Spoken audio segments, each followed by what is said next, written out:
नाज़िम पाण सां हिन वक़्तु मौजूदु आहिनि।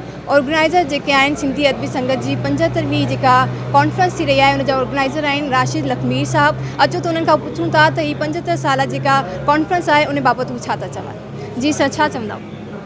अॼु 75 साल सिंधी अदबी संगत के गुज़रिया आहिनि जी ऐं काफ़ी अरसे खां सिंधी अदबी संगत कराची जेका आहे ख़ासि करे उहा मठार में ही ख़ामोशी में ही सो असां कोशिशि कई आहे त पंहिंजी शाख़ुनि खे थोरो उन्हनि में का मुतहरिक कयूं, फ़ाल उन्हनि खे कयूं ऐं मुतहरिक कयूं, उन्हनि में का तहरीक पैदा कयूं। सो इन सिलसिले में असां हिकिड़ी डायमंड जुबली कॉन्फ्रेंस मुनक़िद कई आहे।